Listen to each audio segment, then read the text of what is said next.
सबको प्रणाम, सबको नमस्ते। थैंक यू कि आप सबने आज फिर ज्वाइन किया मुझको हमारी प्रश्न उपनिषद की क्लास में। आइए पहले अगला शांतिकरणम का मंत्र देख लेते हैं। ये हमारा शिव संकल्प मस्तु का दूसरा मंत्र होगा, यानी कि यजुर्वेद के 34 का नंबर 2। यजुर्वेद 34 नंबर 2। तो ये जो यजुर्वेद 34 का नंबर 2 है, इसके ऋषि का नाम भी शिव संकल्प है। इसके देवता मन है। इसका छंद विराट त्रिष्टुप और स्वर धैवत। तो धैवत स्वर और इसका छंद विराट त्रिष्टुप। सेकंड मंत्र है ये शिव संकल्प मस्तु का। इसको पढ़ लेते हैं और इसको समझने का प्रयास करते हैं।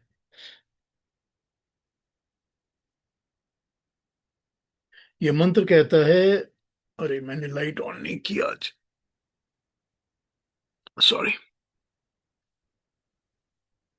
हाँ जी। ये मंत्र कहता है, ये कर्मण्या अपसो, कर्मण्य अपसो मनीषिणो यज्ञ कृण्वन्ति विदथेषु धीरा। यद पूर्वम यक्षमन्तः यक्षः मन्तः प्रजानानन्तमन्ये तन्मे मनः शिव संकल्प मस्तु। ठीक, इसको समझते हैं। आइए।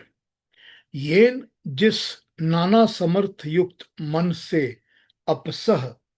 अब ये अपसह, इसको समझाता हूं आपको। अपसह का मतलब होता है योग्य, जो काम कर सके, श्रेष्ठतम, सबसे उत्तम, कर्मयोगी पुरुष, यज्ञ विद्वत्ता पूर्वक सज्जन संगतिकरण एवं सब सत्य विद्या धर्म को दान रूप श्रेष्ठ सरमोस के अवसर पर वो यज्ञ मनीषिणा। यज्ञ में क्या आया? यज्ञ में आया विद्वान, सज्जन, संगति, सत्य विद्या, धर्म, दान, श्रेष्ठ कर्म। ये सब कुछ यज्ञ में आ गया। उसके बाद आया है मनीषिणा, यानी कि जो मनस्वी, अर्थात मन को आत्मा की इच्छा अनुसार चलाने वाले होकर, तथा विदथेषु धीरा। विदथेषु धीरा यज्ञों द्वारा प्राप्त किया हुआ ज्ञान अनुभव के अनुसार कार्य करने से के संघर्ष में, ठीक, ज्ञान पूर्वक कर्म करना, ज्ञान पूर्वक किए जाने वाले कर्म या व्यवहार या आयोजन, विद विद थेषु, विद ज्ञान, ठीक है, अथवा योगक्षेम के वहन के निमित्त करे जाने वाले संघर्ष के अवसरों पर धीर, धैर्यवान, स्थित प्रज्ञ होकर, युद्धों में भी मनीषी एवं युद्धों में भी धीर होके, कर्माणि, यज्ञ दान तप रूप कर्मों से कृणवंती करते हैं, जो मन आपूर्वम, इंद्रियों के अद्वितीय अथवा अनुपम गुण कर्म स्वभाव वाला यक्षम, पूजनीय महिमामान, यक्षम प्रशस्त रीति से जनित शरीरों के अंदर जो पूजनीय रूप में विद्यमान होता है, जो शरीर के अंदर पूज्य रूप से विद्यमान होता है, समाता है, वो यक्ष होता है। ठीक, यहां पर बताया गया है यक्षम प्रजा नाम अंतः, प्राणियों के अंदर स्थित, प्रजाओं के अंतः में स्थित अंतःकरण है। तन में मना शिव संकल्प मस्तु, मेरा वो मन शांत विचारों वाला, धर्म को चाहने वाला और शिव संकल्पों वाला हो जाए। ठीक, ये बेसिक ट्रांसलेशन आपको बताई है। दो तीन बातें इसमें आपको समझाता हूं, फिर मेन अपने प्रश्न उपनिषद पे आ जाएंगे। ये जो पहला शब्द है ना, येन कर्मण्य अपसो, कर्म करने वाला, अपसो, अपसो का मतलब, अपसह का मतलब होता है कर्म करने वाला। अब अपह धातु जो है ना, अपह की धातु जो है ना, अपह स, ठीक है ना, ये हुई ना वर्ड। तो जो अपह की धातु है ना, वो धातु कहती है प्रवाह, जो चलता रहता है, जिसमें गति होती है, जिसमें कांस्टेंट प्रवाह होता है, मूव करता है। ठीक, तो यहां पर बताया गया कि यहां से अपसो में आ जाता है जल भी, ज्ञान भी और कर्म भी। जल पानी, क्योंकि वो कॉन्स्टेंटली फ्लो करता है, हमेशा बहता है, स्टेटिक नहीं होता। ठीक, उसी तरह ज्ञान, क्योंकि ज्ञान भी फ्लो करता है, कॉन्स्टेंटली ज्ञान ज्ञान फ्लो करता है। आप उसको रोक कर कहीं जमा करके रख नहीं सकते। या तो आपके अंदर आ रहा है या जा रहा है, पर आ रहा है जा रहा है, वो कांस्टेंट फ्लो करता है, क्योंकि मन में आता है, आत्मा में आता है और चला भी जाता है उसी तरह से। और कर्म, कर्म भी उसी तरह है, हम कर्म कर रहे हैं, वो फ्लो में चलते रहते हैं। तो यहां पर जब बताया गया कि अपस मतलब होता है जो कॉन्स्टेंटली प्रवाह में रहता है, जलों के प्रवाह, ज्ञान का प्रवाह और कर्म का प्रवाह जो फ्लो करते रहते हैं, वो है अपसा। लेकिन इस मंत्र को पढ़ने के लिए दो तीन बातें और समझते हैं, फिर आगे समझते हैं इसमें। शिव संकल्प का जो पहला मंत्र था वो हमने पढ़ा था देव मन के बारे में। देव मन क्या है? देव मन वो है जो कि हमको दिव्य शक्तियों से, परमात्मा से मिला हुआ है। तो देव मन जो है वो पूरी तरह से सत्व गुण प्रधान है। उसमें सात्विकता और सत्व गुण की प्रधानता की बात कही गई है। अब जो मंत्र आ गया है, हमने जिसके बारे में अब बात करनी है, प्रतिपाद्य यक्ष मन। यक्ष मन वो है जो रजोगुण वाला मन है, क्योंकि ये कर्म करने वाला मन है। तो ये रजोगुण वाला मंत्र है, मन है। तो इसमें क्या बताया गया? इसमें बताया गया कि अपसह की व्याख्या। तो मंत्र में ये जो बताई गई है बात, उसमें कर्म पर विचार करने से ये पता चलता है कि कर्म करने वाला वो मन जो कॉन्स्टेंटली कर्म करता रहता है, वो मन जो हमेशा ही कर्म करता रहेगा, वो मन हमारा जो है, फिर कहा विदथ। तो विदथ का विदथेषु, ज्ञान वाले, विद्या वाले, जो विद धातु से जिसके अंदर समाया हुआ है, अध्ययन, अध्यापन, ज्ञान, अनुसंधान, ये सब कुछ विदथेषु में आ जाता है। तो वो वाला मेरा मन जो कॉन्स्टेंटली कर्म करता है, कर्म का प्रवाह चलता रहता है, ज्ञान युक्त कर्म करता है, और विदथेषु, विद्या का ग्रहण करके कर्म करता है। वो अध्ययन, अध्यापन और विद्या सब चीजें ग्रहण करता है, विद्या ग्रहण करने के बाद वो कर्म करता है। ठीक। और उसके बाद बताया है इसमें अपसह मनीषिणा धीरा। तो मनीषिणा जो मनन करके, चिंतन मनन करके, मनीषी ज्ञान जिसमें नॉलेज होता है, जो मनन करता है नॉलेज के ऊपर, वो मनीषी। तो मनीषिणा, तो एक तो विदथे आ गया था पहले, कि उसको विद्या, अध्ययन, अध्यापन होना चाहिए, रिसर्च बेस्ड, नॉलेज बेस्ड, जिसने नॉलेज के ऊपर काम किया हुआ है, बहुत काम किया हुआ है। तो नॉलेज के ऊपर काम करके, नॉलेज को ग्रास्प करके, पहले ही बता दिया उन्होंने, ज्ञान मिलना चाहिए, अपस वही है जो ज्ञान आ रहा है। फिर विदथेषु, जिसने उस ज्ञान के ऊपर काम किया हुआ है। और फिर बताया मनीषिणा, चिंतन किया हुआ है, मनन किया हुआ है उसके ऊपर। और फिर बताया धीरा। इन सब के बावजूद उसके अंदर बहुत सारी पेशेंस, धैर्य, बहुत सारा धैर्य है। वो एक्साइटेड होके इधर उधर लपक चिल्ला नहीं रहा। कहते हैं ना, जो लोग ज्यादा बातें करते हैं, ज्यादा बोलते रहते हैं हर समय, उनके अंदर नॉलेज नहीं होता, अंदर कुछ नहीं होता। वो बस वो खटकते रहते हैं, खड़खड़ खड़खड़ करते रहते हैं। जिनके अंदर नॉलेज होता है, जिनके अंदर डेप्थ होती है, वो शांत होते हैं, वो क्वाइट होते हैं। तो वो धीरा, वही बताया है यहाँ, धीरा। तो ये यहाँ पर बताया है कि जो इस तरह का मंत्र है मेरा, जिसके अंदर एफिशिएंसी है, धीरा है, सब कुछ है, मनीषी है, ये वाला मंत्र मेरा, ये वाला मेरा मन, यहाँ पर ये बताया। और फिर ये बताया, यद पूर्व यक्ष मंत्र प्रजा नाम प्रजायंती इति प्रजा। प्रजा, हम सब प्रजा हैं परमात्मा की, हम परमात्मा की प्रजाएं हैं, सब की सब। We are all the subjects of परमात्मा, क्रिएटर। तो उस क्रिएटर की हम जो प्रजाएं हैं, हमारा जो यक्ष मन है, जो हमारे अंतःकरण के अंदर है, वो मन जो हमारे अंतःकरण के अंदर है। ठीक।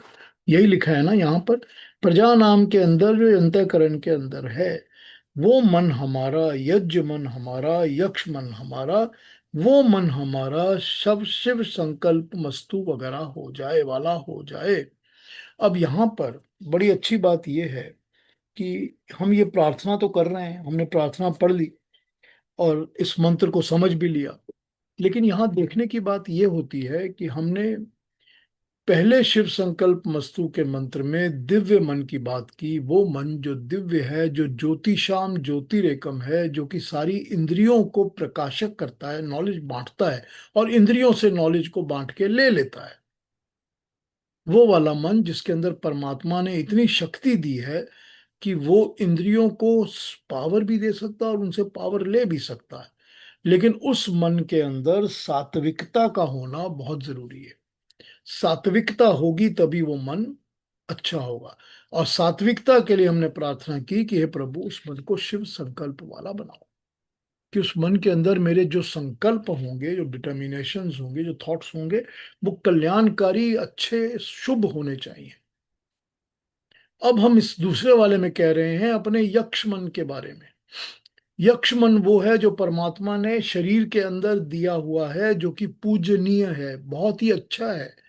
जो अच्छा और पूजनीय है उसको बर्बाद और खराब क्यों करना है? तो उस यक्ष मन के लिए परमात्मा, जहां पर कर्म ज्ञान फ्लो करते रहते हैं, कॉन्स्टेंटली कॉन्स्टेंटली फ्लो करते हैं, ज्ञान भी और कर्म भी, उस मन के अंदर मैं अपने हर कर्म को विद्यतेषु, विद्या के हिसाब से, नॉलेज के हिसाब से करूं, और हर मन को मैं मनन चिंतन करके कर्म को करूं, और धीर धैर्य होके करूं, और हर कर्म के लिए मैं अच्छी रिसर्च करूं, ज्ञान प्राप्त करूं, और तब मैं कर्म को करूं। और फिर वो परमात्मा जो तुमने सब प्रजाओं के अंदर, हमके सब के अंदर वो मन दिया हुआ है, हम सब के अंदर वो मन शिव संकल्प वस्तु वाला। ये हमारा शांति करनम का मंत्र है आज का, जिसका हमने बताया आपको कि ये यजुर्वेद के 34 का 2 है, 34वें अध्याय का दूसरा मंत्र, और ये शिव संकल्प मस्तु का सेकंड मंत्र है। तो इसके बारे में कुछ पूछना कहना हो तो पूछ लीजिए, नहीं तो फिर आगे बढ़ जाते हैं प्रश्नोपनिषद पर।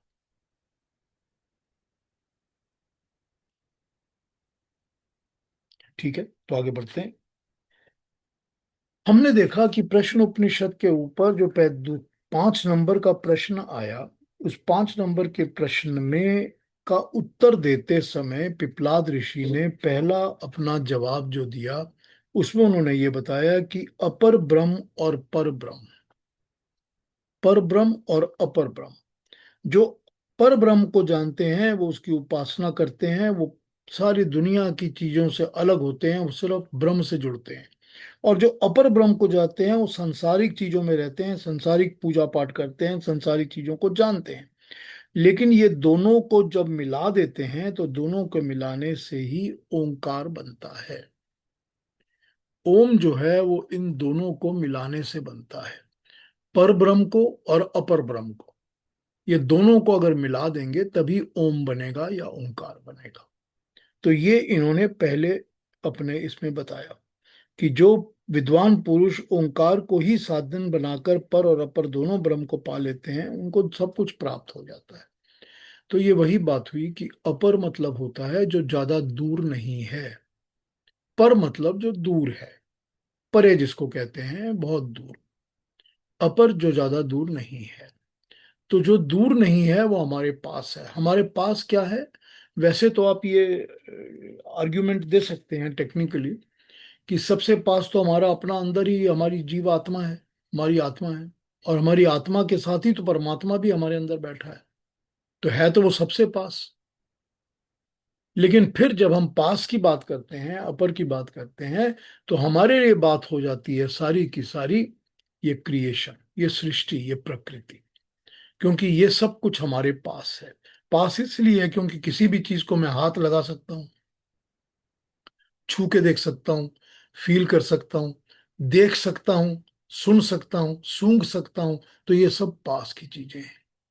तो ये जितनी भी पास की चीजें हैं ये सब प्राइमरीली प्राकृतिक, प्रकृति से बनी हुई चीजें ही हैं। तो जो प्रकृति से बनी हुई चीजें हैं या प्राकृतिक वस्तुएं हैं, वो सब चीजों के लिए जो परमात्मा को उनके थ्रू पाना चाहते हैं, जो प्राकृतिक चीजों के थ्रू परमात्मा तक पहुंचना चाहते हैं, परमात्मा को पाना चाहते हैं।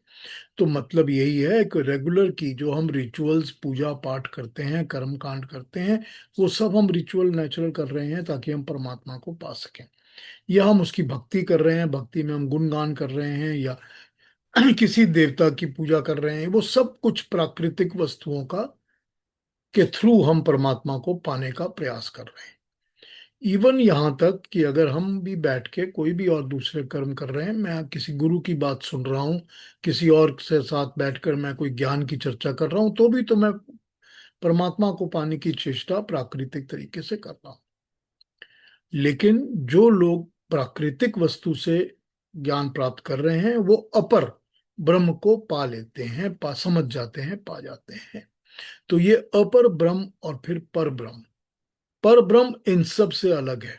जो डायरेक्टली सिर्फ परमात्मा का ध्यान करके उसी में लीन रहते हैं, इस दुनिया से, संसार से उनको कुछ लेना देना नहीं है, वो सब हो जाते हैं पर ब्रह्म वाले लोग। तो जो अब भगवान कृष्ण ने भी तो यही बताया था ना, गीता में हमने यही पढ़ा था ना, बिल्कुल यही पढ़ा था ना हमने गीता में। जब वो कहते हैं कि तुम किसी भी देवता की पूजा कर लो, तुम जिस देवता को पूजोगे वो देवता और उस देवता के पूजन का फल तुमको मिलेगा, लेकिन वो मैं नहीं हूं, मैं अलग हूं। हाँ, उस देवता के अंदर शक्ति भी मेरी है, वो फल तुमको मैं ही दूंगा, अच्छाई अच्छाई बुराई सब कुछ मैं दे रहा हूं क्योंकि सारी क्रिएशन मेरी बनाई हुई है, लेकिन वो मैं नहीं हूं। तो वो मैं कौन हूं? वो मैं हूं पर ब्रह्म, और ये बाकी के सब हैं अपर ब्रह्म। यही यहां पर बताया इन्होंने प्रश्नोपनिषद में, पर ब्रह्म और अपर ब्रह्म। और फिर जब हम इन दोनों को एक साथ मिला लेते हैं, अपर को भी और पर ब्रह्म को भी, तो बनता है परमात्मा का कंप्लीट स्वरूप।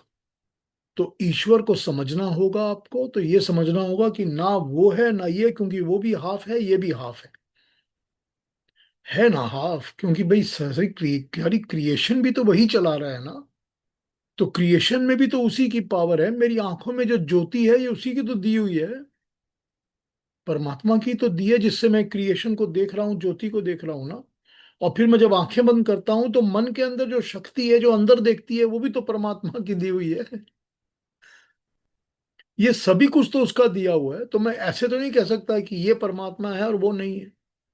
तो जब मैं दोनों को एक साथ मिला के देखता हूं, तो दोनों को मिलाने से वो परमात्मा का संपूर्ण कंप्लीट रूप बनता है, जिसको कि हम ओंकार कहते हैं, या हम ओम कहते हैं। ठीक। अब वो ओम जो है, उस पर चर्चा आगे स्टार्ट होगी।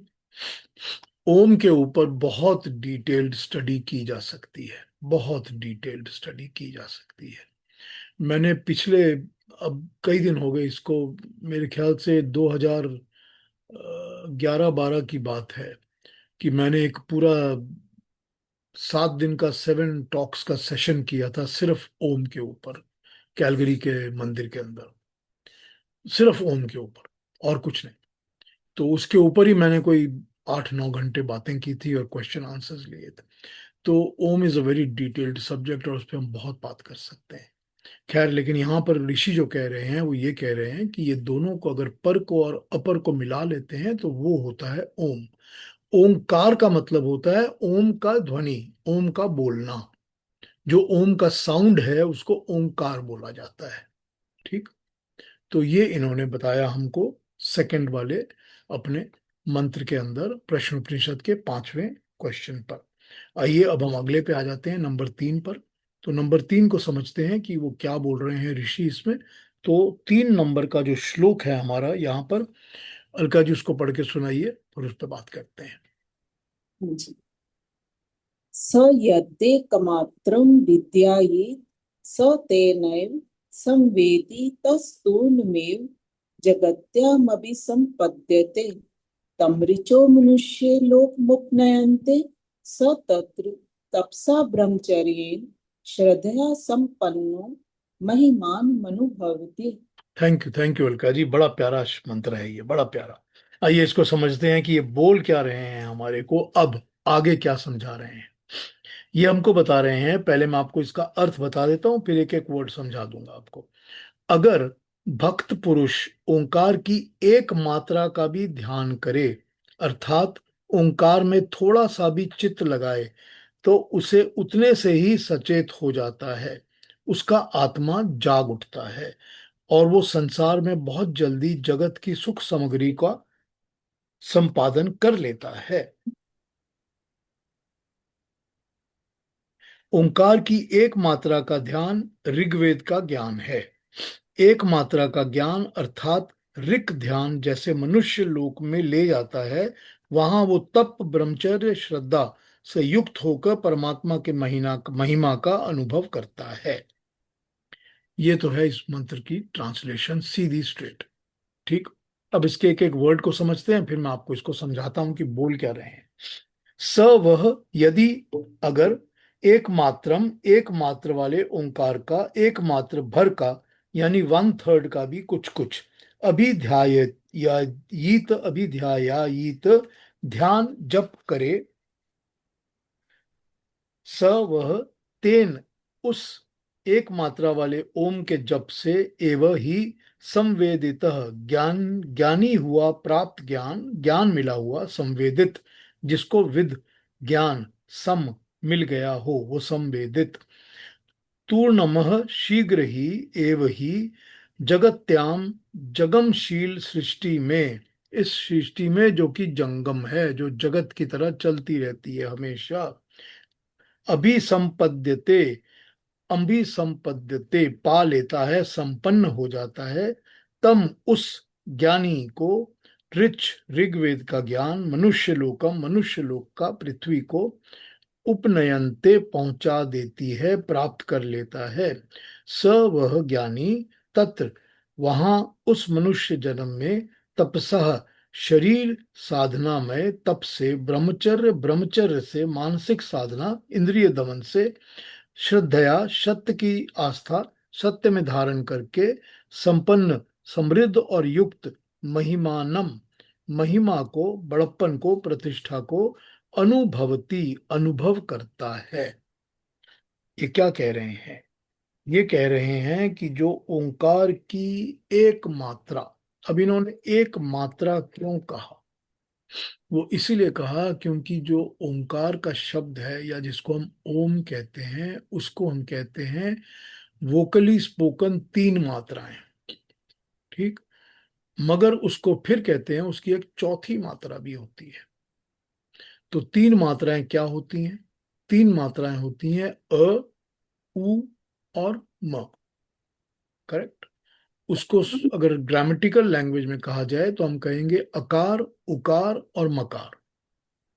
और उसके बाद जो चौथी मात्रा बोली जाती है उसको हम कहते हैं तुरीय। तुरीय मतलब शांत, जो हमको पता नहीं चलती, एकदम क्वाइट।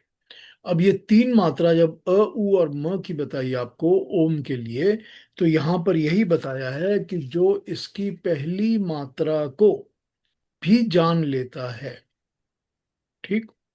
अब पहली मात्रा को जानने का काम फिर ऋग्वेद का ज्ञान कैसे होता है? क्योंकि ऋग्वेद जो है वो ज्ञान का वेद है, वो नॉलेज का वेद है।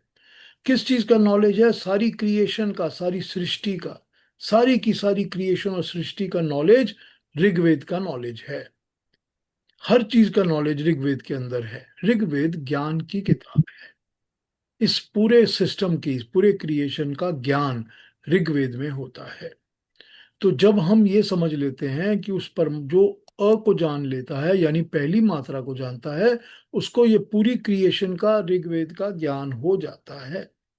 और फिर जब उसको ज्ञान हो जाता है, तो अगर वो तप, ब्रह्मचर्य और श्रद्धा से कर्म काम करे, यानी उसके ऊपर मेहनत करे, उस ज्ञान को पाकर ज्ञान को अपनाने की, उसको प्रैक्टिस करने की मेहनत करे, तप, ब्रह्मचर्य, सेलिबेसी, अपनी इंद्रियों को कंट्रोल करके, मतलब इधर उधर भटकता नहीं रहे, डिसिप्लिन में रहे, पूरे डिसिप्लिन में रहे। नहीं तो तब क्या करेगा? अगर डिसिप्लिन में नहीं रहेगा तो ज्ञान कैसे प्राप्त करेगा?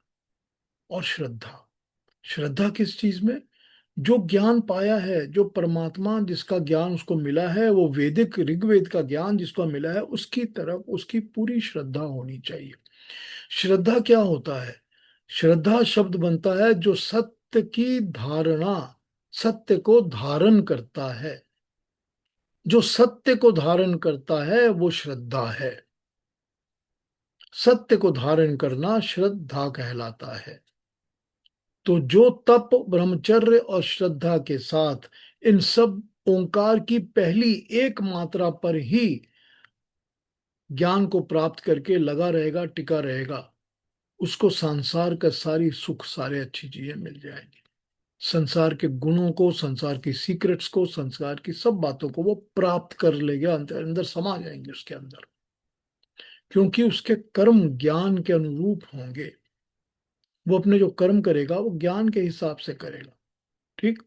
इस पर और बात करता हूँ, दूसरी ट्रांसलेशंस देख लेता हूँ, फिर इस पर आपको थोड़ा और समझाऊंगा आगे चलकर। ये क्या कह रहे हैं कि संसार में उन्नति करने के लिए, मनुष्य लोक में संसार का सुख लेने के लिए ओंकार का थोड़ा बहुत ध्यान, जिसे ऋषि अपने ढंग से एक मात्रा का ध्यान कहते हैं, आवश्यक है। साथ ही तप यानी शारीरिक साधना, ब्रह्मचर्य यानी मानसिक साधना, और श्रद्धा यानी आत्मिक साधना, ये तीनों भी बहुत आवश्यक है। दूसरी ट्रांसलेशन देखता हूँ, फिर इसको समझाता हूँ आपको और भी।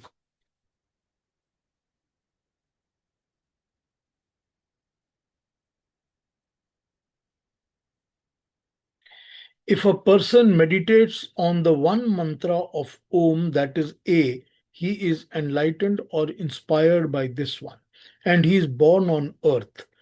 Rik verses lead him to the world of man. He is endowed with penance, that is tapas, austerity, abstinence, that is brahmacharya, and faith, which is shraddha. And as such, he enjoys the greatness or mahima.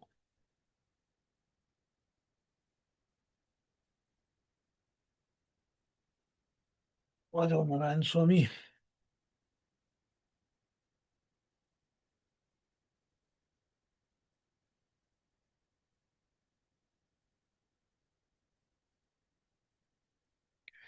जगत में ब्रह्मा के तीन रूप कल्पना किए जाते हैं। एक, व्यक्त, जो दिखता है। जगत की रचना, जो मनुष्य लोग पृथ्वी में जहां जहां मनुष्य रहते हैं देखी जाती है, मानो कि रचयिता ब्रह्मा की उसकी रचना द्वारा मनुष्य को साक्षात कराती रहती है। इसीलिए इस लोक में ब्रह्म को व्यक्त समझा जाता है और कहा जाता है। व्यक्त, अव्यक्त, अर्थात कुछ प्रकट और कुछ अप्रकट ब्रह्म के इस रूप को अंतरिक्ष या स्वर्ग लोक प्रकट किया जाता है, और अव्यक्त ब्रह्म का इस रूप के उपासक देव या प्रकाशक लोक में मुक्त होकर देखा जाता है। उपनिषद के इस वाक्य में इन तीनों रूपों का समाविष्ट रूप से ओंकार और पृथक पृथक होकर अकार, दूसरे को अकार प्लस उकार और तीसरे को अकार उकार मकार यानी ओम कहा गया है। जब मनुष्य इस व्यक्त मनुष्य लोक में ब्रह्म को अकारवत सब जगत में मौजूद समझकर तब ब्रह्मचर्य श्रद्धा पूर्वक जीवन व्यतीत करता है, तब वह इस व्यक्त ब्रह्म के जगत की प्रत्यक्ष महिमा को अनुभव किया करता है। और इस उद्देश्य की पूर्ति के साधन के लिए ऋग्वेद के मंत्र होते हैं, जिनके द्वारा मनुष्य को इस लोक में उपस्थित वस्तुओं का यथार्थ तत्व ज्ञान प्राप्त होता है। बहुत अच्छा समझाया इन्होंने। ये क्या बता रहे हैं? ये बता रहे हैं कि जो तीन अलग अलग रूप बताए गए हैं परमात्मा के, उसमें पहला है व्यक्त रूप। व्यक्त जो हमको दिखता है, जो हमारे सामने है, one that we can understand और सी, वो व्यक्त। वो व्यक्त रूप जो है, वो व्यक्त रूप मनुष्य को तब दिखता है जब मनुष्य इस पृथ्वी पर जन्म लेता है, और जो भी कुछ यहाँ पर है सब कुछ व्यक्त रूप है। तो ये व्यक्त रूप भी तो परमात्मा का बनाया हुआ है ना। इस व्यक्त रूप का नॉलेज पूरी की पूरी तरह से हमको ऋग्वेद में मिलता है। तो जब ऋग्वेद हमको इसका नॉलेज देता है, और इसका नॉलेज लेकर जो भी मनुष्य तप, ब्रह्मचर्य और श्रद्धा से अपने जीवन को व्यतीत करता है, उसको यथार्थ तत्व ज्ञान प्राप्त होता है, यथार्थ ज्ञान प्राप्त होता है। ठीक। अब इसमें अव्यक्त और व्यक्त, अव्यक्त वो मैं आपको थोड़ी देर में फिर समझा देता हूँ, लेकिन इसके एक ट्रांसलेशन गुरुदत्त जी की और पढ़ देता हूँ, फिर आते हैं इसके 3 नंबर। नंबर दो, नंबर तीन। वह यदि एक मात्रा वाले का ध्यान करे तो वह ऋचाओं से प्रकट होकर तुरंत इस होने वाले रचित जगत से संयुक्त होकर जगत में ही जन्म लेता है और मनुष्य लोक मिलता है। वह तब ब्रह्मचर्य और श्रद्धा से युक्त होकर महिमामान हो जाता है। अब जो समझाया इन्होंने वो तो हमको समझ में आ गया। क्या समझ में आ गया? समझ में आ गया कि अभी वो क्या कर रहे हैं, ऋषि क्या कर रहे हैं। ऋषि ने बता दिया कि पर ब्रह्म और अपर ब्रह्म को अगर मिला लिया जाए तो पूरा जो शिष्ट कंप्लीट रूप है ईश्वर का, परमेश्वर का, वो ओम है, या उसको ओंकार कहते हैं। अगर उसको ओंकार कहते हैं या ओम कहते हैं तो ऋषि ने कहा कि इसका एक भाग, फर्स्ट पार्ट, अब ऋषि इनको पार्ट्स में ब्रेक करके बात कर रहे हैं। पार्ट में ब्रेक करके क्यों बात कर रहे हैं? क्योंकि वो जानते हैं कि इसको उन्होंने अ, उ और म की तरह ब्रेक करके बताना है। तो जब वो पार्ट में ब्रेक करके बता रहे हैं तो पहला उन्होंने बताया कि ये व्यक्त, अव्यक्त पार्ट है। ठीक। अब देखिए, जो अ आ इ ई उ ऊ है, ये जो हमारे लैंग्वेज के पहले हैं इनको हम स्वर कहते हैं। और जो फिर बाद में शुरू होते हैं क ख ग घ वगैरह, उनको हम व्यंजन कहते हैं। ठीक। स्वर का मतलब होता है स्वर, स्वरचित, अपने आप बना हुआ। ठीक।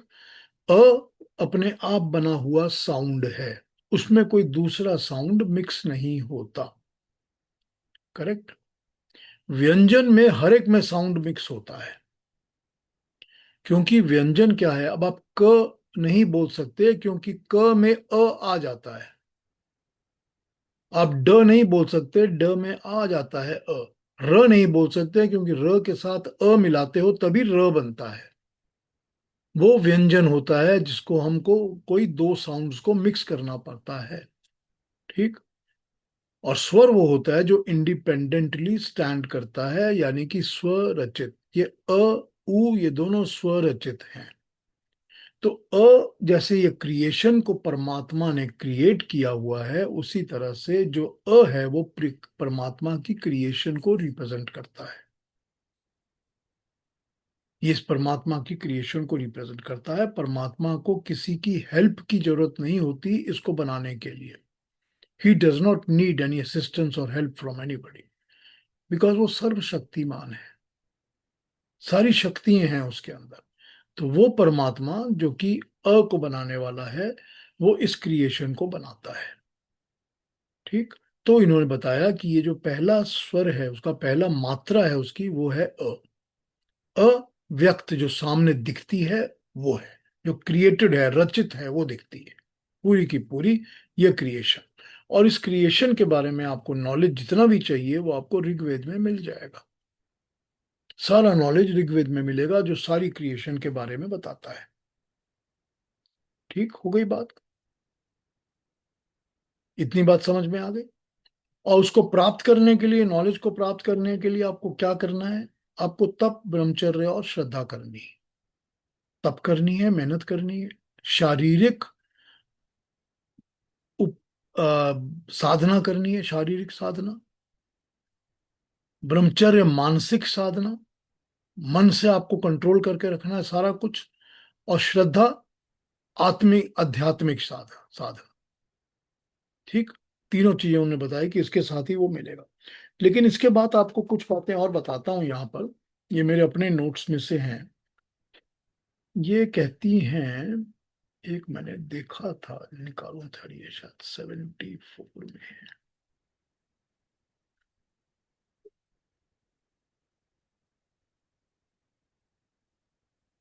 स्व सरचित जो अपने आप बनता है।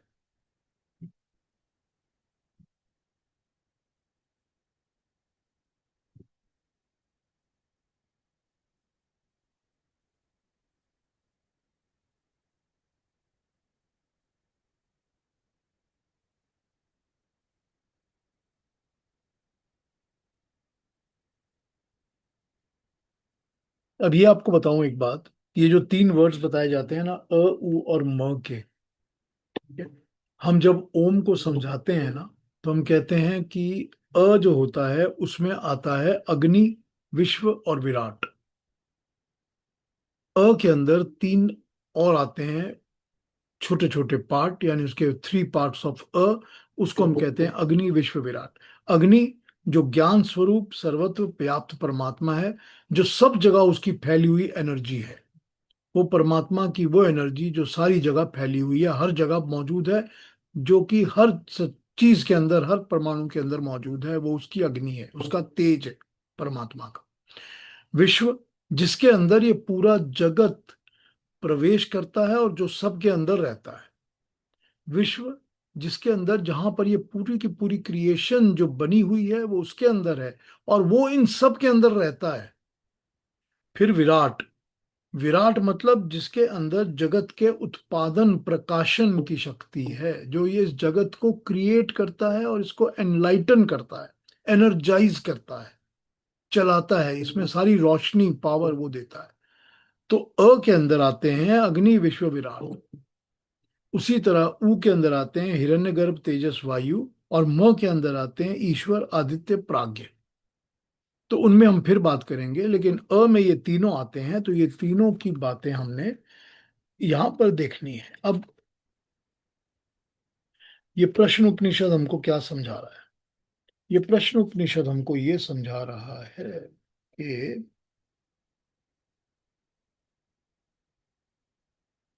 अ, अ यानी ऋग, अ यानी अग्नि, अ यानी ज्ञान, पृथ्वी, मनुष्य, तप, ब्रह्मचर्य और श्रद्धा। ठीक। अब इसका दूसरा अगर वो ले लिया जाए क्रिएशन की तरह से, तो हम कहेंगे कि इसके साथ अटैच हो जाता है भू। तो हम जो भू, भुआ, स्वहा कहते हैं ना, वो अ के साथ भू अटैच होता है। भू का मतलब होता है जो भी क्रिएटेड चीज होती है। ठीक। जो भी बना हुआ है वो सब कुछ भू होता है। भू होती है वो हर वस्तु जो कि क्रिएशन में बनी है। तो अ वही है जो क्रिएशन बना रही है। अ का वही स्वरूप बताया है यहाँ ऋषि ने। तो ऋषि हमको ये बता रहे हैं कि जो अ है उस अ के अंदर ऋग है, यानी कि ज्ञान है, क्रिएशन है, और क्रिएशन का ज्ञान है। भू है यानी क्रिएशन है, और क्रिएशन का ज्ञान है। तो क्रिएशन क्या है? क्रिएशन विश्व है, पृथ्वी है, और इनका ज्ञान है। और इनको पाने का तरीका तप, ब्रह्मचर्य और श्रद्धा है। ठीक। तो जो ओम के ऊपर अपना ध्यान लगाते हैं, तो जो ओम के ऊपर अपनी पूरी तरह से बुद्धि और मन लगाते हैं, उनको ज्ञान प्राप्त होता है। अब वो क्या कर रहे हैं ऋषि? अब वो आपको बता रहे हैं ये अपर ज्ञान को आपने कैसे पाना है। ठीक। अपर ज्ञान। वैश्वानर जागृत अवस्था। ब्रह्म की शक्तियां बाहर स्थूल जगत में कार्य रहती हैं, चेष्टा है, विश्व का नेता है, वो पहली अवस्था है। जैसे कि अ पहला शब्द है, अक्षर है। वैश्वानर विश्व के सर्वत्र व्याप्त, अ भी वर्णमाला का पहला ही शब्द होता है।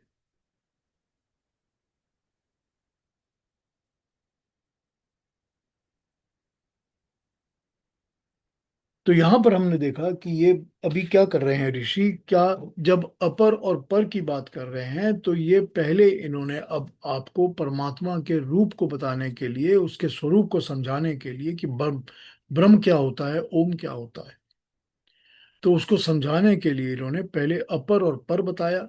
अब अपर को समझाने के लिए बता रहे हैं कि अपर का ज्ञान सारा का सारा जागृत अवस्था में होता है।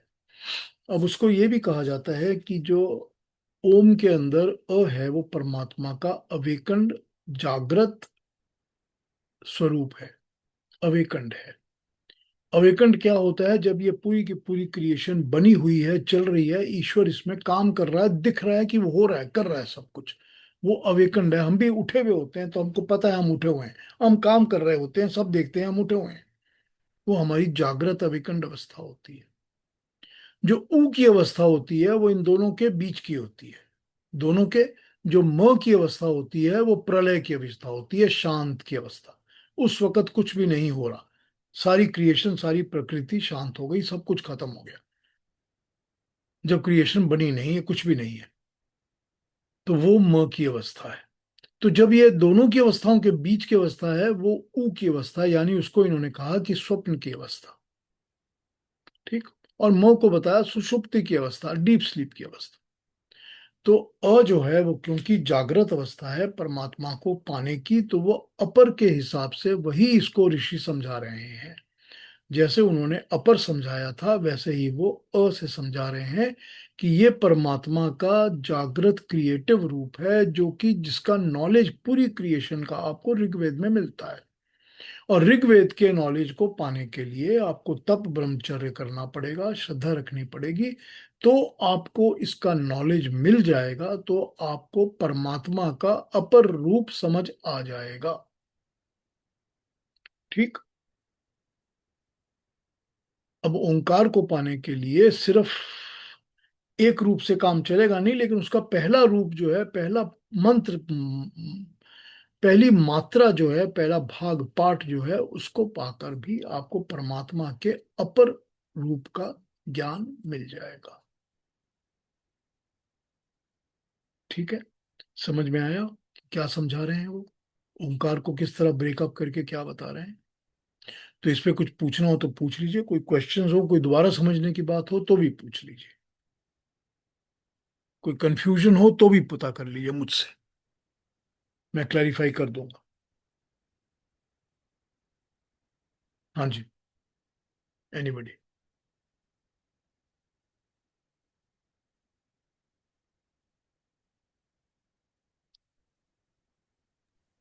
जी केतु जी। पीयूष जी प्रणाम।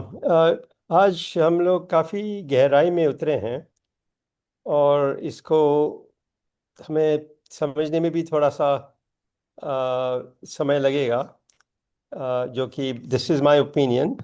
हो सकता है कि औरों को जल्दी समझ में आ जाए।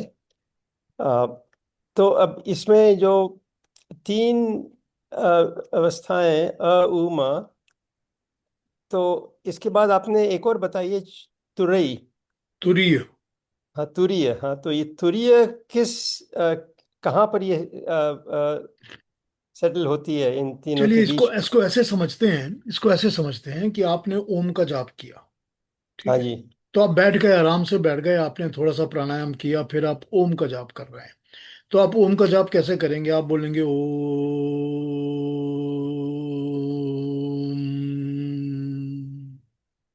ठीक। हाँ जी।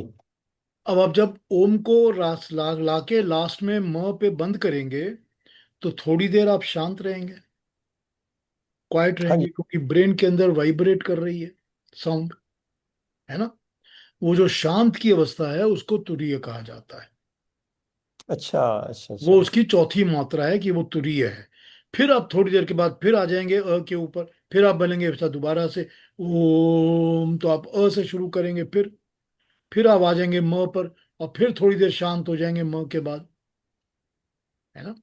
वो हाँ उसको रिप्रेजेंट करके समझिए कि वो तुरीय मात्रा, वो तुरीय अवस्था वही है। लेकिन अगर इसको आप क्रिएशन की तरह समझना चाहते हैं, तो उसका मतलब हो जाता है कि जब प्रलय भी हो जाती है और सृष्टि भी खत्म हो जाती है, म की अवस्था भी खत्म हो जाती है, जो परमात्मा की शांत अवस्था है, डीप स्टेट ऑफ ईश्वर परमेश्वर, वो उसकी तुरीय अवस्था है। जब कुछ भी नहीं हो रहा, कोई एक्शन नहीं हो रहा, कुछ नहीं हो रहा। ठीक है। हाँ। तो इसमें जैसे उ म को तो हम लोग ने एक्सप्रेस किया शब्दों में या अक्षरों में, तो तुरीय अवस्था को किस नहीं कर अक्षर सकते, से नहीं कर? किसी भी तरह एक्सप्रेस नहीं कर सकते। हाँ, तो वो वो शांत है बस, अव्यक्त हो गई। अव्यक्त शांत। अव्यक्त शांत हो गई वो। So that is very subtle, जिसको पकड़ा नहीं जा सकता, बट उसको उसको शायद आभास किया जा सकता है। सटल से भी सटल। सटल से भी सटल, जिसको आभास किया जा सकता है। One could feel that. That's correct. या धन्यवाद, थैंक यू। उसको असल में जब आप, अगर आप लोग कभी भी ओम का जाप करते हैं, या आपने कभी भी योग दर करने के लिए बैठे हैं और बैठकर आप कर रहे हैं सारी के सारे प्राणायाम, और आपने उद्गीत का प्राणायाम किया, यानी ओम का प्राणायाम किया और ओम का जाप किया, तो आप उस अवस्था को फील कर सकते हैं। वो आपको अंदर फील होती है। क्योंकि जब आप ओम बोलते हैं और म पे आपका लिप्स बंद हो जाते हैं, देखिए, देखिए, जो है वो यहां से निकलता है, गले के सबसे बॉटम पार्ट से निकलता है अ, करेक्ट। हम्म तो वोकल कॉर्ड का सबसे लोएस्ट पार्ट होता है, और म जो होता है वो लास्ट वर्ड होता है, जो लिप्स को बंद करके निकलता है, म। हम्म उसके बाद कोई वर्ड नहीं होता। तो जितनी लैंग्वेज है ना पूरी वोकल कॉर्ड की, वो सारी ओम के अंदर आ जाती है। Hmm it represents the entire vocal cord of human beings. ठीक। तो जब आप से शुरू करके शांत होकर लास्ट वर्ड पे आ जाते हैं, म पे आप बंद हो जाते हैं, तो आपको वो एक्सपीरियंस इधर से लेकर उस एक्सट्रीम तक पूरा एक्सपीरियंस हो जाना चाहिए आपके अंदर। और फिर उसके बाद जो शांति होती है, वो भी आप फील करते हैं अपने अंदर, कि वाह, क्या आनंद आया ओम का नाम लेकर। यही है उसकी जो अवस्थाओं की बात की गई है। अब ये जो ऋषि कह रहे हैं, आप अकेला का जाप तो कर नहीं सकते। हाँ बिल्कुल। ऋषि ऋषि बता रहे हैं जिसने एक मात्रा पर भी कंसंट्रेट किया। आप अकेला एक मात्रा के जाप जाप तो कर नहीं सकते, आप ओम ही बोलोगे। लेकिन उनका कहने का मतलब ये है कि आपने कंसंट्रेट करके उस एक मात्रा का नॉलेज भी अगर पा लिया, क्योंकि वो तो अब तीनों मात्राओं के नॉलेज की बात तो आपको बताएंगे हम्म जब उन्होंने शुरू की है बात तो। लेकिन जो एक मात्रा के नॉलेज का भी पा जाता है, वो इस संसार में ज्ञानी हो जाता है, उसको अपर का पता चल जाता है, अपर ब्रह्म का। क्योंकि क्या है वो एक पहली मात्रा क्या है? पहली मात्रा जागृत है, क्रिएशन है, सृष्टि है। उसी का ज्ञान ऋग्वेद है। उसी के बारे में आपको तब ब्रह्मचर्य श्रद्धा से मिलने वाला है। हम्म ठीक, ठीक है। तो इसमें सबसे सिग्निफिकेंट अक्षर हुआ अ। पहला। ऊप हाँ, पहला। ऊपर आप ध्यान नहीं कर सकते, क्योंकि अ, वो तो ऊ is in between a and मा।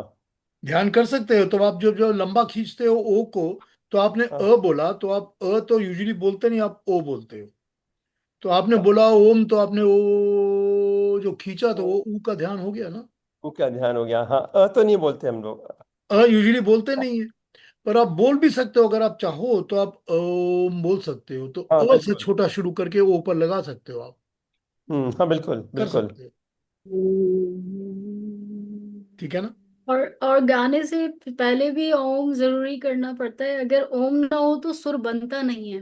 ओम, सारे सूर्य ओम के अंदर है।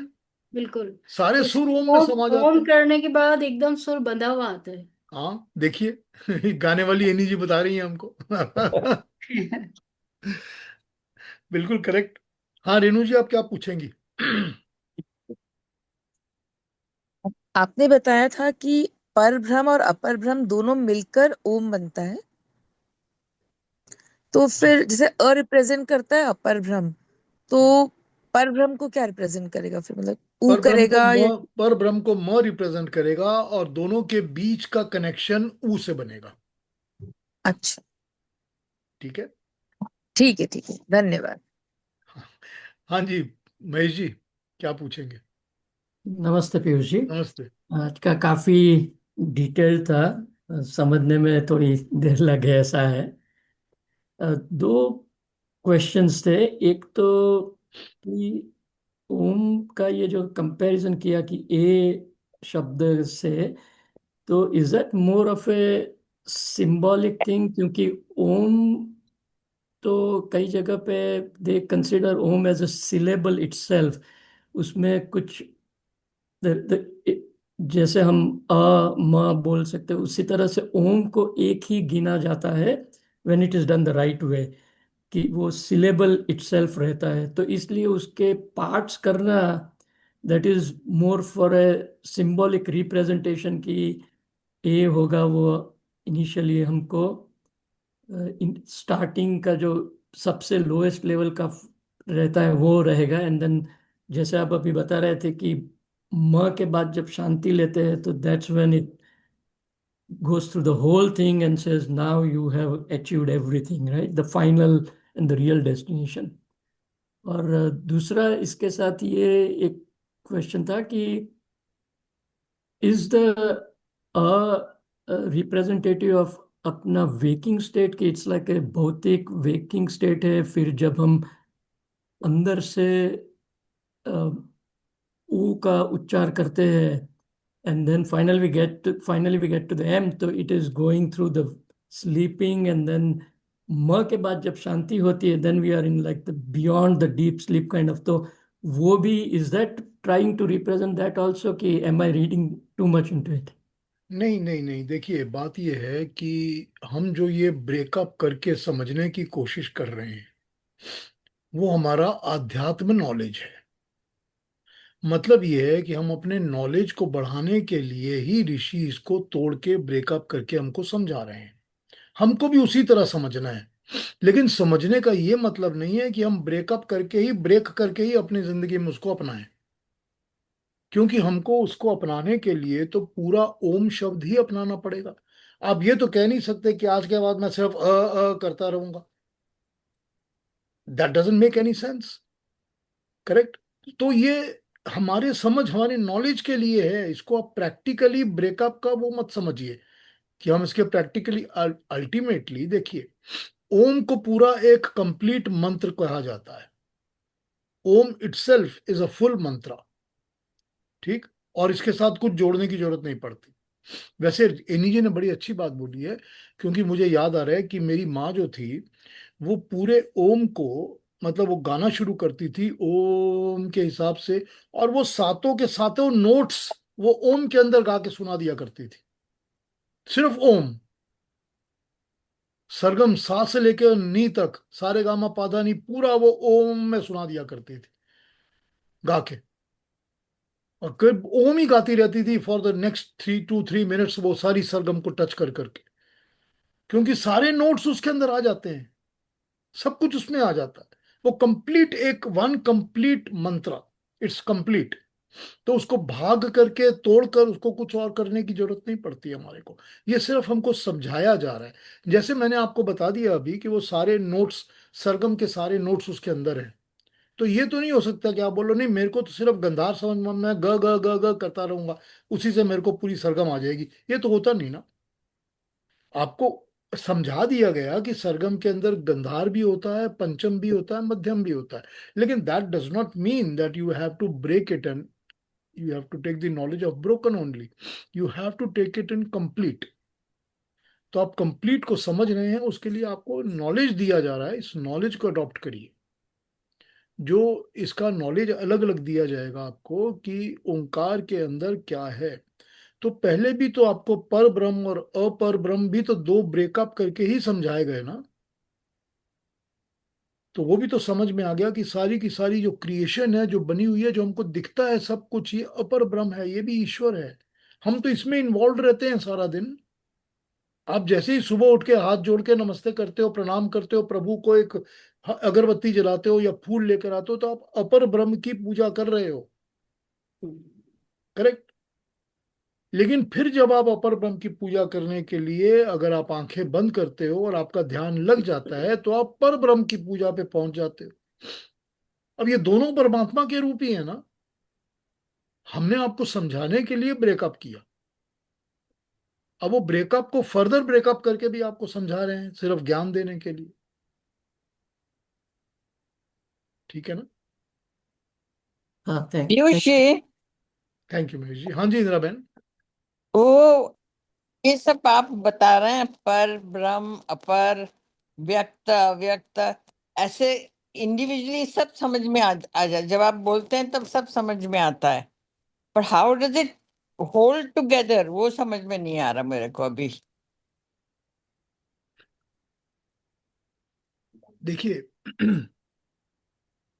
जब हम आस्ते से स्लोली ध्यान करते हैं ना परमात्मा का, अगर आप बैठ जाएंगी बिल्कुल ध्यान की अवस्था में, शांत होकर चुपचाप मेडिटेटिव स्टेट के अंदर, और आप अगर तो बाहर किसी साउंड के साथ आप ओम चला लीजिए, कि बाहर थोड़ी आस्ते आस्ते साउंड लगाकर सिर्फ ओम ओम चलता रहे, ठीक है। और या आप अपने आप ही उसको मुंह से बोलना शुरू कर दीजिए।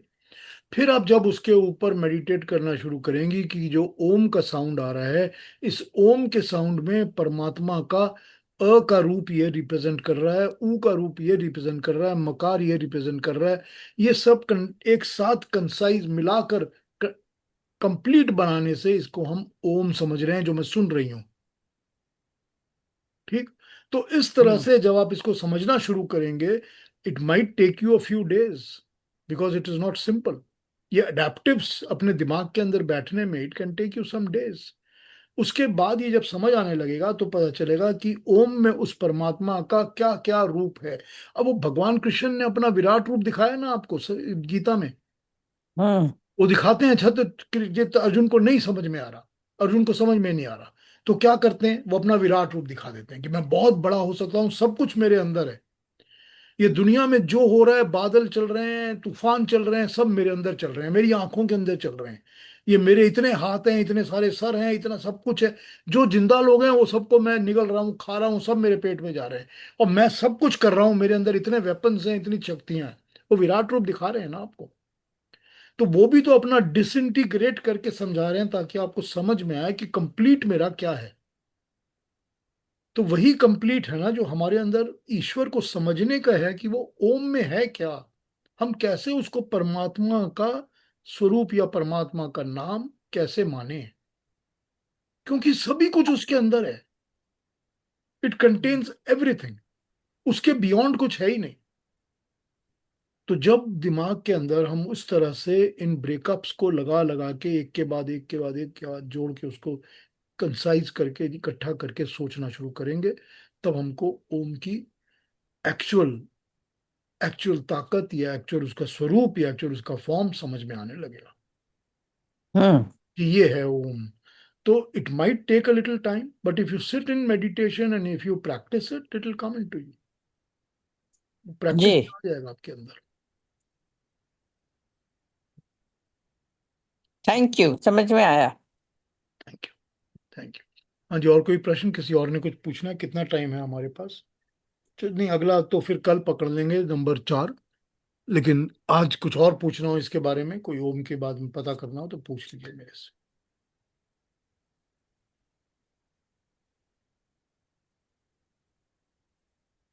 अच्छा लगा। से। थैंक यू इंदिरा बहन, थैंक यू। अच्छा ही लगना चाहिए, अच्छा ही बहुत लगना। बढ़िया टॉपिक था। ये आज बहुत बढ़िया, बहुत ही बढ़िया था। ये अभ्यास करने पे ही पूरा होगा। ओम तो उच्चारण करते हैं, लेकिन आज इतना डीपली आपने ओम का जो समझाया है, वेरी नाइस, वेरी नाइस। बहुत बढ़िया समझाया। होता है ना, करत करत अभ्यास के जड़मत हो सुजान।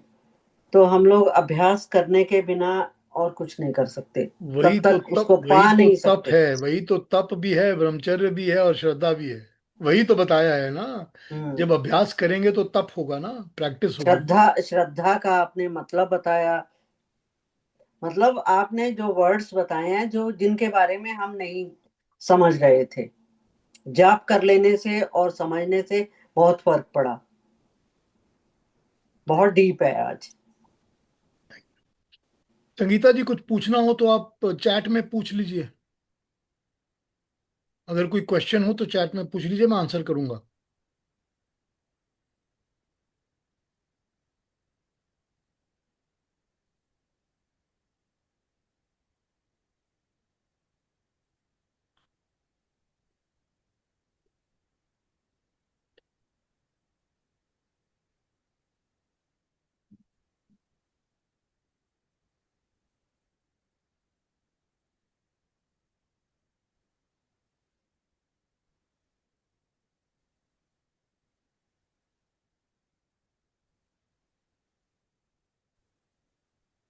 क्लास में एकदम शांति हो गई भाई। वो चैट हम्म, टाइप कर रही हैं शायद, ओह। टाइप कर रही हैं शायद, उसका वेट कर रहे हैं। सीता जी, कुछ पूछना है? नमस्ते नमस्ते पीयूष नमस्ते जी सीता जी। जी ओम का ओवरऑल इफेक्ट, उसका असर क्या होता है इनसाइड द बॉडी, मतलब फिजियोलॉजिकली एंड स्पिरिचुअली क्या होता है अंदर, ये तो मैंने सुना है that Om together, the three sounds separately, what effect it cannot bring about, together as a syllable it makes. मतलब it cleanses the entire respiratory system, and surprisingly without any medicine it cleanses the entire digestive system. ये मैंने सुना है. I used to wonder, but इसका analysis इतना deep हो सकता है. It's very interesting to look at it from the point of view of individual sounds. Yeah, so together Om, it's not Om, it is Om is what I heard.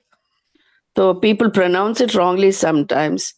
Even then they have a positive result. So if you pronounce it correctly, the real effect of the sound creating sound vibes on your body, you will understand. So ये पहली बार सुन रही हूँ कि इतना कुछ है इसमें the Omkar मंत्र में. It's a mantra, it's a syllable, it's a cumulative effect of the syllable. That's what I'm beginning to wonder again. I have always wondered, I'm continuing to wonder with another aspect that you spoke about. देखिए सीता जी, क्या है कि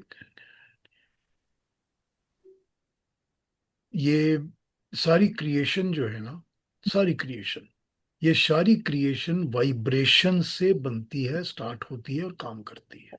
ठीक. जी. Vibration. परमात्मा का जो तेज है, उसकी जो एनर्जी है, जो रेडियो एक्टिविटी है, वो हमारे अंदर ये सारी क्रिएशन के अंदर वाइब्रेशन पैदा करती है. आप और हम जो पैदा होते हैं तो हमारे शरीर के अंदर हमारे एटम्स वाइब्रेट कर रहे हैं कॉन्स्टेंटली. जब वाइब्रेशन खत्म हो जाती है तो हम मर जाते हैं, हमारा शरीर ठंडा हो जाता है. Correct. Everything is vibration.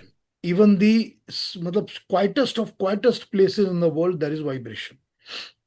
In the trees there is vibration, in the forests there is vibration, in among the water and sea there is vibration. Vibration is there everywhere. It is vibration that creeps, vibrating molecules, vibrating atoms, vibrating parmanu. That is what is creating the whole world. Correct. That is what is running the world. Yeah. वही तो जगत्याम जगत है ना, गति वाला जगत. गति vibration के अंदर है. तो ये जो ओम है ना, इसका ओम का जाप हमारे माइंड और हमारे शरीर के अंदर वो वाइब्रेशन क्रिएट करता है. कौन सा वाइब्रेशन क्रिएट करता है? वो वाला वाइब्रेशन क्रिएट करता है जो हमको परमात्मा के साथ जोड़ता है, जो हमको ईश्वर के पर और अपर ब्रह्म के रूप को कंप्लीट सम्मिलित करके एक बनाकर जोड़ देता है. वो है ओम की ध्वनि का vibration. That vibration goes into the mind and it goes into the body and it has its own असर effect. जी जी. वो वाइब्रेशन है जो ओम का साउंड क्रिएट करता है. ठीक है ना? Yeah. So like you analyzed it individually, the three sounds was very, very interesting analysis. And मैंने ये भी सुना है, again, I'm not validating, I'm not even subscribing to this view. I heard it's so powerful as a syllable that when you chant and internalize it, it takes you away completely. बहुत जल्दी material world से दूर ले जाता है. So unless you're ready for that, don't fully focus and chant this mantra as an individual syllable. ये मैंने सुना है. नहीं, but you should no, but everybody. नहीं Sita ji, everybody should be ready for it because practicing will only lead you to the final perfection, which can take multiple years. Which can take multiple years. तो उसमें कोई, देखिए, परमात्मा का स्वरूप और उसको प्राप्त करने में कभी भी कोई डर और हेजिटेशन होना ही नहीं चाहिए. कोई नहीं होना चाहिए. हाँ, प्रैक्टिकल मतलब प्रैग्मेटिक पॉइंट ऑफ व्यू, वो कहते हैं कि अनलेस यू आर रेडी संन्यास लेने के लिए और move away from your responsibilities and the other materialistic kind of responsibilities that you have और you have taken upon yourself, ये इसको इंटरनलाइज मत करो. नहीं सीता जी, ये गलत बात Kundalini, है, like ये गलत बात Kundalini, है। they have a very serious kind of a, approach to this. नहीं, that is wrong. That concept Mm, itself is wrong. That is what Krishna says, that you have never practiced it in the last stages, you will never get it. That's what mm. Lord Krishna says. So you should be practicing it all your life. So if you say I'm not ready yet, you will never be ready. No, I'm not You, talking about the you will mantra. never, I'm you can talking never about be the ready. Or sound. when you want to become ready, that readiness will not come to you. तो उसका कोई Mm. मतलब नहीं है। ये तो इसका जिंदगी का, ऑल्टरनेटिव भी तो ये है ना, नहीं, शर्मा जी। ये आपके जीवन का वो पार्ट है जो आपके साथ हमेशा ही होना चाहिए, always. Mm. Even when you are a small baby, if it is inculcated into you, you should be accepting it. And it could be a practice that is coming to me every day. So it's possible that, you know what, after a few years, I have been able to achieve that state for 10 Mm. minutes or 15 minutes in my life every day. And then that keeps increasing. What is wrong about it? No. They say they're not asking you not to practice it. All they're saying there's an alternative. There's an alternative mantra. There's an alternative way. There are 100 other ways that you can, especially for Om to internalize through regular practice. There are other ways that you can. They're not saying no, don't do it till the last moment. Practice other ways, because Om is very, very powerful that you won't be able to handle after a while. No, that's So okay. you can neither stick here nor can you leave. I mean, that stage can be difficult. Yeah. So be ready for powerful things right from the beginning. Okay. क्या problem है? अच्छी है ना, powerful चीज मिल रही है आपको, second class के लिए सेटल करने की जरूरत नहीं पड़ती जी। अब छोड़ के भी तो नहीं जा सकते हैं ना आपके, नहीं, छोड़ने की जरूरत कहाँ है? क्यों, जो छोड़ना क्यों है? पर ड्यूटीज रिस्पॉन्सिबिलिटीज छोड़ भी तो नहीं सकते इसके नहीं, वजह छोड़ से। थोड़ी रहे हैं आप, कभी छोड़ेंगे ही नहीं आप तो रहेंगे ही, दोनों के साथ रहेंगे, अपर और पर दोनों साथ रहेंगे आपके, तभी तो हम मिलेगा ना। हम्म। छोड़ना तो है ही नहीं। हाँ अच्छा, रेणु जी, अप्रोच आप का क्या कहेंगी? डिफरेंस फिर क्या? डॉक्टर साहब पे आते हैं। हाँ रेणु जी, क्या कहना चाहती हैं? मैंने ऐसा सुना है, मुझे पता नहीं ये ऐसा होता है या नहीं, पर सुना भी है और एक आध जगह पढ़ा भी है कि कुछ लोगों की कुंडलिनी जागृत हो जाती है लेकिन उनकी फिजिकल बॉडी रेडी नहीं होती है, तो ऐसे लोग मेंटली डिस्टर्ब हो जाते हैं। तो क्या सच है ऐसा? क्योंकि अब मुझे तो लगता था कि अगर किसी की फिजिकल बॉडी तैयार नहीं होगी तो उसकी कुंडलिनी जागृत हो ही नहीं सकती, मुझे बिल्कुल पर्सनली ठीक कहा ऐसा आपने, लगता था। सच कहा आपने। वेरी जब तक वो सिमिलर थिंग, या फिजिकली रेडी नहीं वेरी होगा, उसकी सिमिलर कुंडली इफेक्ट। जागृत ही नहीं होगी। नहीं हो सकती ना, हाँ, अब वो ये मुझे दूसरी बहुत बात अजीब है लगा कि था सुन ये के। दूसरी बात है कि कुछ लोगों की कुंडलिनी जागृत होती है, नॉलेज आती है, तो उस नॉलेज को वो गलत तरीके से भी यूज करते हैं, ये आप कह सकती अच्छा। हैं, ठीक है ना? ओके। बट ये नहीं ओके। होता कि दैट्स नॉट एनीवे। हाँ जी डॉक्टर हाँ, साहब। वो मुझे राइट, मुझे भी अजीब ही लगा था। ठीक है, थैंक यू। जी, मैं कुछ कहना चाहता था। मेरी अपनी प्रैक्टिस में, मेडिकल प्रैक्टिस में, कई बार कुछ लोग आते थे जो बहुत ही नर्वस रहते थे, जो भी कारण हो, लेकिन नर्वस होते थे कि जी मुझे नींद नहीं आती है। तो उनको मैं, वो सब हिंदू भी नहीं थे, डिफरेंट रिलीजन्स के, मैं उनको अपने ऑफिस में बिठा के उनको कहता कि अच्छा, ओम का शुरू करता था मैं, शुरू शुरू के एंड तक, फिर मैं उन्हें बताता था कि घर में ये 2-3 मिनट, 1 मिनट, 5 मिनट, जितना भी कर सकते हो किया करो, इसमें कोई रिलीजन की बात नहीं है, it just think of it and do it. और उन लोगों को भी थोड़ी सी वो जो अशांति थी वो कम हो जाती थी। अब ये जरूरी नहीं है कि आपको उसका मीनिंग भी चाहिए, लेकिन अगर आप बिना मीनिंग के भी पढ़ लें और बोलते रहें, वो भी हेल्प करता है। वाइब्रेशन, हाँ, वो है क्योंकि वाइब्रेशन, ये ये वाइब्रेट ओम है। थेरेपी, इसको ओम थेरेपी कहते हैं। हाँ, हाँ, मुझे नाम नहीं पता था लेकिन मैं करता था। लेकिन जब आप ओम, अगर आप अपने हाथ ऐसे छाती पे या कहीं भी हाथ रखें या गले में रखें, आप फील करेंगे कि साथ में जैसे ओम शुरू करें, यहाँ से लेके ऊपर तक थोड़ी सी फीलिंग होती है। दैट इज द वाइब्रेशन, जो भी आप कहना चाह रहे या हैं। यस। और एटलीस्ट मैंने तो ये अपने ऑफिस में किया हुआ है। और बचपन में जब मुझे ऐसे अंधेरे में डर लगता था या कुछ है, तो तब तो खैर ओम नहीं, मैं पूरा गायत्री मंत्र करता था। फायदा होता था लेकिन मैं वो रास्ता निकल लेता था उस पर। करेक्ट, बिल्कुल सही बोल रहे हैं। ठीक बोल रहे हैं। थैंक यू डॉक्टर साहब, थैंक यू। हाँ और जी, और और कोई कुछ जब पूछेंगे ओम कहीं? हाँ जी। और जब ओम महसूस हो जाए ना, तो फिर उसका मीनिंग जरूरी नहीं है, हमें मीनिंग खुद ही समझ में आ जाता है। यही है बस, दैट इज करेक्ट।